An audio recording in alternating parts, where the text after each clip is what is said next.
ओम नमो भगवते वासुदेवाय। मित्रों, अभी तक हमने प्रथम अध्याय से लेकर अष्टम अध्याय तक श्रीमद् भगवत गीता का पाठ चैनल पर प्रस्तुत किया है। आज प्रारंभ करने वाले हैं श्रीमद् भगवत गीता प्रथम स्कंद 9वां अध्याय। युधिष्ठिर का भीष्म के पास जाना और भगवान श्री कृष्ण की स्तुति करते हुए भीष्म जी का प्राण त्याग करना। सूत जी कहते हैं, इस प्रकार युधिष्ठिर प्रजाद्रोह से भयभीत हो गए। फिर सब धर्मों का ज्ञान प्राप्त करने की इच्छा से उन्होंने कुरुक्षेत्र की यात्रा की, जहां भीष्म पितामह सरसैया पर लेटे थे। शौनकादि ऋषियों उस समय उन सब भाइयों ने स्वर्ण जड़ित रथों पर, जिसमें अच्छे अच्छे घोड़े थे, सवार होकर अपने भाई युधिष्ठिर का अनुगमन किया।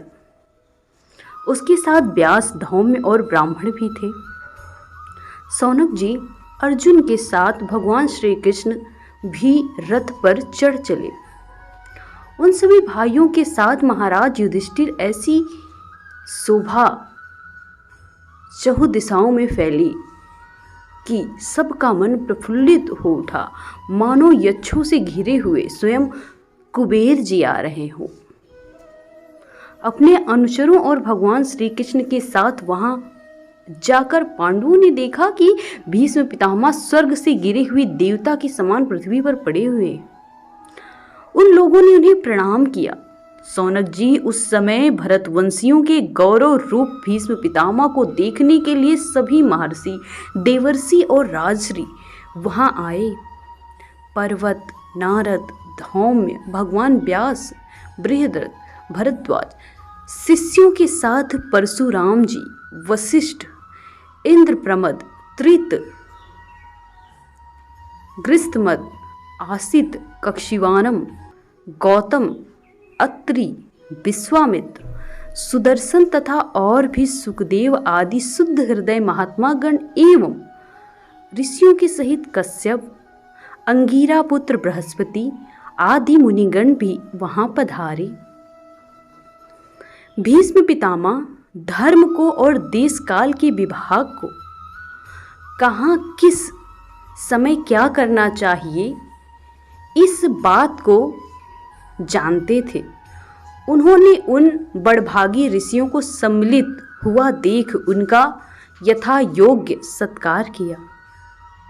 वे भगवान श्री कृष्ण का प्रभाव भी जानते थे, अतः उन्होंने अपनी लीला से मनुष्य का वेश धारण करके वहां बैठे हुए जगदीश्वर के रूप में हृदय में विराजमान भगवान श्री कृष्ण की बाहर और भीतर दोनों जगह पूजा की। पांडव बड़े विनय और प्रेम के साथ भीष्म पितामह के पास बैठ गए। उन्हें देखकर भीष्म पितामह की आंखें प्रेम के आंसुओं से भर गई। उन्होंने कहा, धर्मपुत्रों, हाय हाय, ये बड़े कष्ट और अन्याय की बात है कि तुम लोगों को ब्राह्मण, धर्म और भगवान के आश्रित रहने पर भी इतने कष्ट के साथ जीना पड़ा, जिसके तुम कदापि योग्य नहीं थे। अतिरथी पांडु की मृत्यु के समय तुम्हारी अवस्था बहुत छोटी थी। उन दिनों तुम लोगों के लिए कुंती रानी को और साथ साथ तुम्हें भी बार बार बहुत से कष्ट झेलने पड़े।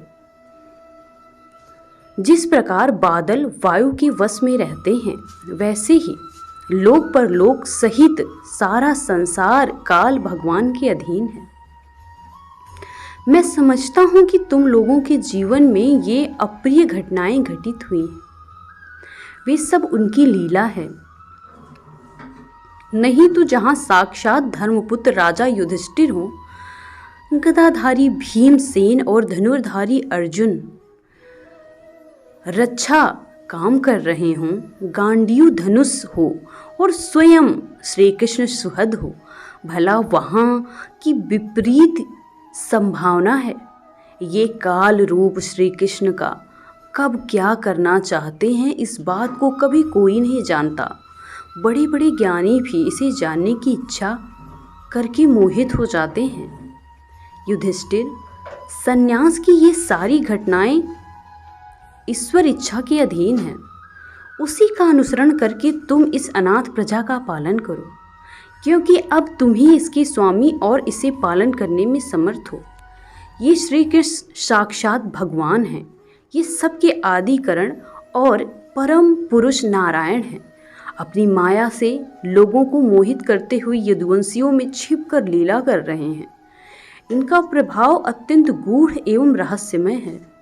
युधिष्ठिर, उसी भगवान शंकर, देवर्षि नारद और स्वयं भगवान कपिल ही जानते हैं, जिन्हें तुम अपना ममेरा भाई, प्रिय मित्र और सबसे बड़ा हितु मानते हो, तथा जिन्हें तुमने प्रेम बस अपनी मंत्री, दूत और सरसारथी बनाने में संकोच नहीं किया। वो स्वयं परमात्मा हैं। इन सर्वात्मा, समदर्शी, अद्वितीय, अहंकार रहित और निष्पाप परमात्माओं में उन ऊंचे नीचे कार्यों के कारण कभी कभी किसी प्रकार की विषमता नहीं मिलती। युधिष्ठिर, इस प्रकार सर्वत्र सम होने पर भी देखो तो सही, वे अपने अन्याय प्रेमी भक्तों पर कितनी कृपा करते हैं। यही कारण है कि ऐसे समय में, जबकि मैं अपने प्राणों को त्याग करने को जा रहा हूँ, इन भगवान श्री कृष्ण ने मुझे साक्षात दर्शन दिया है। भगवत परायण योगी पुरुष भक्ति भाव से इनमें अपना मन लगाकर वाणी से इनके नाम का कीर्तन करते हुए शरीर त्याग करते हैं और कामनाओं से तथा कर्म के बंधन से छूट जाते हैं। वे ही देव देव भगवान अपने प्रसन्न हास्य और रक्त कमल के समान अरुण नेत्रों से, उल्लासित मुख वाले चतुर्भुज रूप से, जिसका और लोगों को केवल ध्यान में दर्शन होता है, तब तक यही स्थिति रहकर प्रतीक्षा करें, जब तक मैं शरीर का त्याग ना कर दूं। सूत जी कहते हैं, युधिष्ठिर, उनकी ये बात सुनकर सरसैया सोए हुए भीष्म पितामह से बहुत से ऋषियों के सामने ही नाना प्रकार के धर्मों के संबंध में अनेक रहस्य पूछे। तब तत्ववेत्ता भीष्म पितामह ने वर्ण और आश्रम के अनुसार पुरुष के स्वाभाविक धर्म और वैराग्य तथा राग के कारण विभिन्न रूप से बतलाए हुए निर्वृत्त और प्रवृत्त द्विविध धर्म, दान धर्म, राज धर्म, मोक्ष धर्म, स्त्री धर्म, भगवत धर्म, इन सभी का अलग अलग संक्षेप में विस्तार पूर्वक वर्णन किया। सौनक जी, इसके साथ ही धर्म, अर्थ, काम और मोक्ष, इन चारों पुरुषार्थों का तथा प्राप्ति के साधनों का अनेकों उपाख्यान और इतिहास सुनाते हुए विभाग सा वर्णन किया। भीष्म पितामह इस प्रकार के धर्म का प्रवचन कर ही रहे थे कि वो उत्तरायण का समय आ पहुंचा, जिसे मृत्यु को अपने अधीन रखने वाले भगवत परायण योगी लोग चाहा करते हैं। उस समय हजारों रथियों के नेता भीष्म पितामह वाणी का संयम करके मन को ओर से हटाकर अपने सामने स्थित आदि पुरुष भगवान श्री कृष्ण में लगा दिया। भगवान श्री कृष्ण के सुंदर चतुर्भुज विग्रह उस समय पीतांबर फहरा रहा था। भीष्म जी की आंखें उसी पर एक टक लगी हुई थी। उनको शास्त्रों की चोट से पीड़ा हो रही थी। वो भागवत प्रिय भगवान के दर्शन मात्र से ही तुरंत दूर हो गई तथा भगवान की विशुद्ध धारणा से उनके जो कुछ अशुभ शेष थे वे सभी नष्ट हो गए। अब शरीर छोड़ने के समय उन्होंने अपनी समस्त इंद्रियों की वृत्ति विलास को रोक दिया और बड़े प्रेम से भगवान की स्तुति की। भीष्म जी कहते हैं, अब मृत्यु के समय मैं ये बुद्धि जो अनेक प्रकार के साधनों का अनुष्ठान करने से अत्यंत शुद्ध और काम रहित हो गई है, यदुवंश शिरोमणि अत्यंत भगवान श्री कृष्ण के चरणों में समर्पित करता हूँ, जो सदा सर्वदा आनंदमय स्वरूप में स्थित रहते हुए कभी विहार करने की, लीला करने की इच्छा से प्रकृति को स्वीकार कर लेते हैं, जिससे यह सृष्टि परंपरा चली आ रही है। जिनका शरीर त्रिभुवन सुंदर एवं श्याम तमाल के समान सांवला है, जिस पर सूर्य रश्मियों के समान श्रेष्ठ पीतांबर लहराता है और कमल सदृश मुख घुंघराली अलके लटकी रहती हैं, उन अर्जुन सखा श्री कृष्ण में मेरी निष्कपट प्रीति हो। मुझे युद्ध के समय उनकी वो विलक्षण छवि याद आती है। उनके मुख पर लहराते हुए घुंघराले बालों और घोड़ों की थपकी धूल से मटमैले हो गए थे और पसीने से छोटी छोटी बूंदें शोभायमान हो रही थी। मैं अपने तीखे बाणों से उनकी त्वचा को बींध कर रहा था। उस सुंदर कवच मंडित भगवान श्री कृष्ण के प्रति मेरा शरीर, अंतःकरण, आत्मा समर्पित हो जाए। अपने मित्र अर्जुन की बात सुनकर जो तुरंत ही पांडव सेना और कौरव सेना के बीच में अपना रथ ले आए और वहां स्थित होकर जिन्होंने अपनी दृष्टि से शत्रु पक्ष के सैनिकों की आयु छीन ली, उन पार्थ सखा भगवान श्री कृष्ण में मेरी परम प्रीति हो। अर्जुन ने जब दूर से कौरवों की सेना के मुखिया हम लोगों को देखा, तब पाप समझकर वो स्वजनों के वध से विमुख हो गया। उस समय जिन्होंने गीता के रूप में आत्मविद्या उपदेश करके उनके सामयिक अज्ञान का नाश कर दिया, उस परम पुरुष भगवान श्री कृष्ण के चरणों में मेरी प्रीति रहे। मैं प्रतिज्ञा कर लिया कि श्री कृष्ण के शास्त्र और शास्त्र को कराकर छोड़ूंगा, जिसे सत्य एवं ऊंची करने के लिए उन्होंने अपनी शस्त्र ग्रहण न करने की प्रतिज्ञा तोड़ दी। उस समय रथ से नीचे कूद पड़े। सिंह जैसे हाथी को मारने के लिए टूट पड़ता है, वैसे ही रथ का पहिया लेकर मुझ पर झपट पड़े।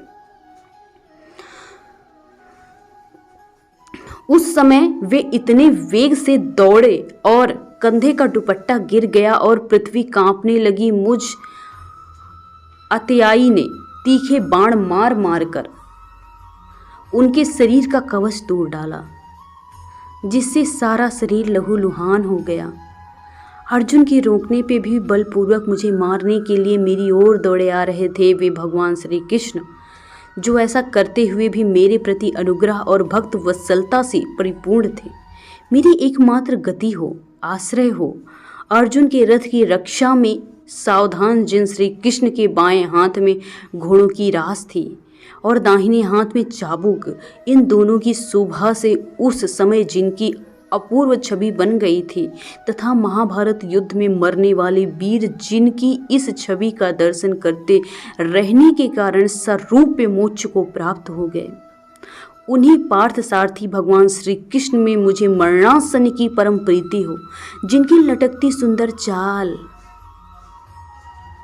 हाव भाव, चेष्टाएं, मनुष्य मुस्कान और प्रेम भरी चितवन से अत्यंत सम्मानित गोपियां रास लीला में अंतर्धान हो गई।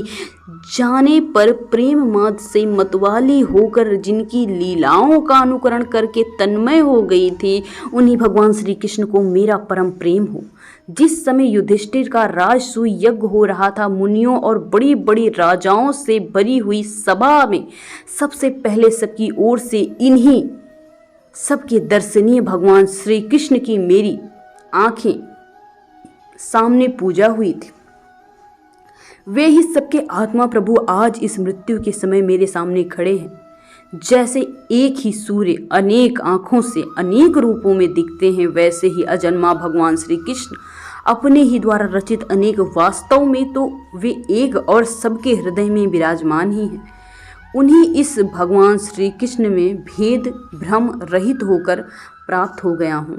सूत जी कहते हैं, इस प्रकार भीष्म पितामह ने मन, वाणी और दृष्टि की वृत्ति से आत्मस्वरूप भगवान श्री कृष्ण में अपने को लीन कर लिया।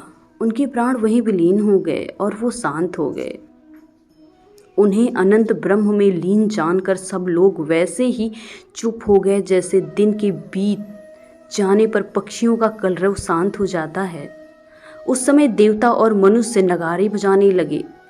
साधु स्वभाव राजा उनकी प्रशंसा करने लगे और आकाश से पुष्पों की वर्षा होने लगी।